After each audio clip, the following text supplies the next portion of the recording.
नंद रानी ने आंगन में लेकर के आई हैं और वहां पर एक ऊखल रखा हुआ। उसी ऊखल में ठाकुर जी को बांधने का प्रयास करने लगी, परंतु भगवान सुखदेव जी कहते हैं, परीक्षित बहुत प्रयास किया मैया यशोदा ने लाला को बांधने का, परंतु 2 अंगुल की रस्सी कम पड़ जाती है। तदपित्यंगुलम न्यूनम यद यदा दत्त बंधनम।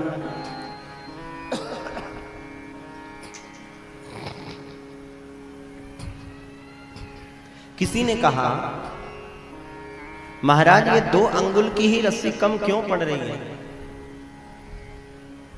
तो बोले जीव का पुरुषार्थ और भगवान की कृपा। जैसे जीव बहुत मेहनत करे किसी भी कार्य में महाराज, परिश्रम करे, खूब पुरुषार्थ करे, और भगवान कृपा ना करें तो भी कार्य सिद्ध नहीं होगा। अथवा भगवान खूब कृपा करें और जीव आलसी बन करके बैठे रहे महाराज कि ठाकुर जी को देना होगा तो दे देंगे।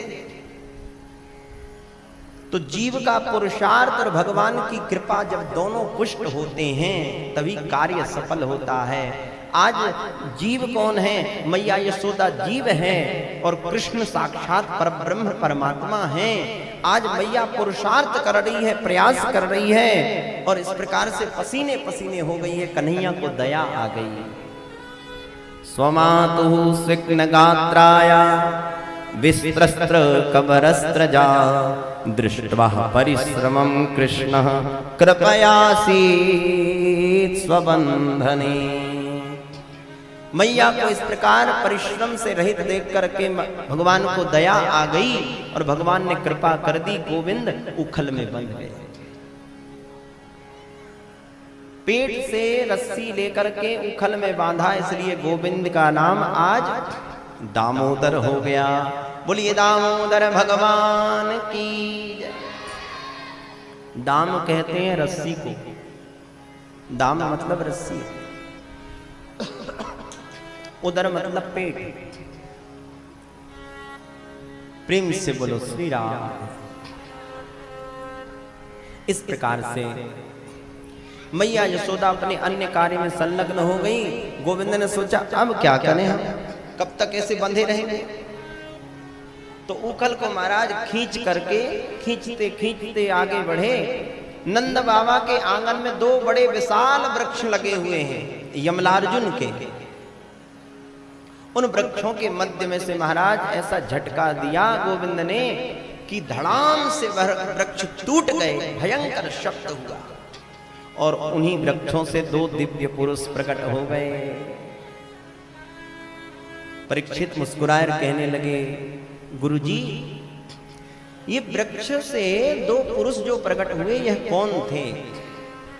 भगवान सुखदेव जी कहते हैं, राजन ये यक्षराज देवताओं के वित्त मंत्री कुबेर जो धन के अध्यक्ष हैं उनके पुत्र थे। इनका नाम था नलकूबर और मणिग्रीव। तो महाराज ये वृक्ष कैसे बने? तो बोले एक समय सरोवर में नग्न स्नान कर रहे थे, नग्नावस्था में।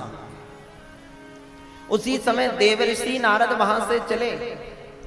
देवर्षि नारद को देख करके दूर से ही इन्होंने महाराज दंडवत किया। महाराज जी दंडवत। नारद जी को बड़ा क्रोध आया कि इन्हें इतना भी ज्ञान नहीं है कि संत को कैसे प्रणाम करना चाहिए, कैसे वंदन करना चाहिए।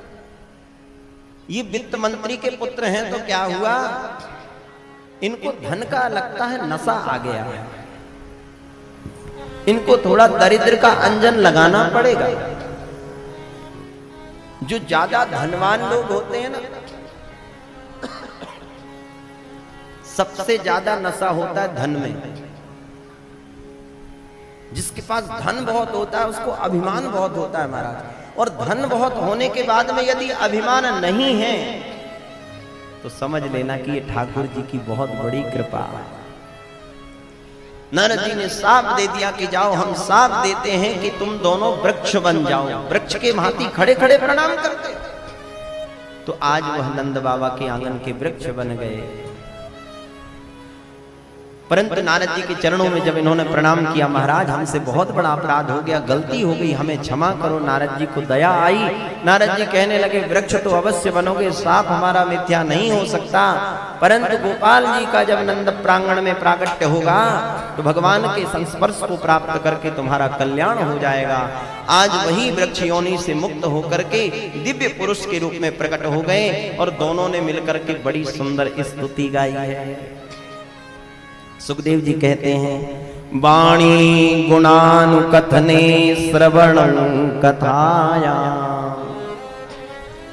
हस्तौ च कर्म सुमनस्तव पादयोर्ना स्मृत्यां शिरस्तव निवास जगत प्रणामी दृष्टि सतां दर्शनेस्तु भवतनूना। दोनों कहते हैं, महाराज प्रभु हमारी वाणी निरंतर आपके गुणानुवादों का गायन करती रहे, ऐसी कृपा। श्रवणों कथायाम, हमारी श्रवण इंद्री, हमारी कर्ण इंद्री निरंतर आपकी कथा सुनते रहे। हस्तौ चकरम सुमनस्तव पादयोर्ना, ये हाथ हमेशा आपकी सेवा में संलग्न रहे और ये मस्तिष्क सदैव आपके चरण कमलों में झुका रहे महाराज। और ये हमारी दृष्टि है, सताम सज्जनानाम दृष्टिम सताम सज्जनानाम दर्शनेस्तु, ये आंखें संसार की वस्तुओं को ना देखें, हमारे नेत्र सदैव संत महापुरुषों का दर्शन करे, भगवान का दर्शन करे, ऐसी कृपा करो। भगवान ने बड़ा सुंदर आशीर्वाद प्रदान किया। नंद बाबा को जब पता चला कि हमारे आंगन के इतने पुराने वृक्ष आज गिर करके चकनाचूर हो गए, तो नंद बाबा ने एक आपातकालीन मीटिंग बुलाई और उस मीटिंग में यह प्रस्ताव रखा कि देखो, जब से हमारे लाला इस ब्रज में जन्म लिए हैं, जन्मते ही देखो कितने कितने संकट आ जावे, पूतना आए गई, सक्टासुर आए गयो, तृणावर्त आए गयो, और देखो आज इतने पुराने विशाल वृक्ष भी टूट करके कैसे गिर गए। हमारा मन कहता है कि इस जगह पे अब हमें नहीं रहना चाहिए।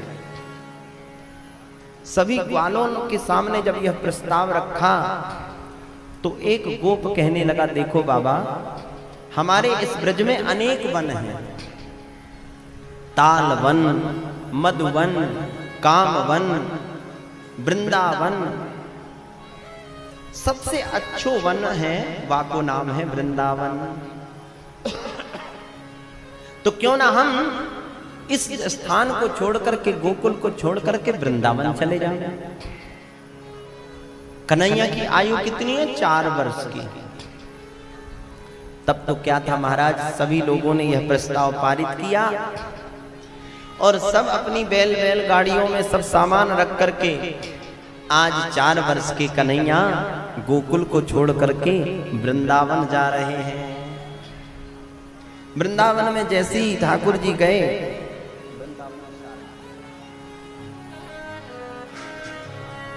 और उस ब्रज वसुंधरा का जब अवलोकन किया गोपाल जी ने, तो गोपाल जी को यदि कोई भूमि देख करके सबसे मन ज्यादा प्रसन्न हुआ है तो वह भूमि का नाम है वृंदावन। वनम वृंदावनम नाम पसव्यम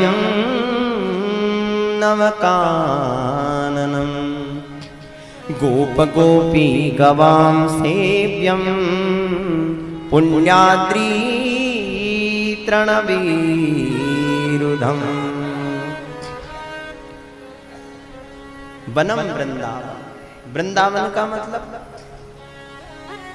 वृंदा नाम तुलसी का, तुलसी को कहते हैं वृंदा। वृंदायाः तुलस्यायाः सुशोभितम वनम वृंदावनम। जो वृंदा से, तुलसी से सुशोभित वन है वाको नाम है वृंदावन, अथवा वृंदानाम भक्त समूहा नाम वृंदावन, जहां पर भगवान के परम रसिक भगवत वैष्णव संत रहते हैं, भगवत वृंद रहते हैं।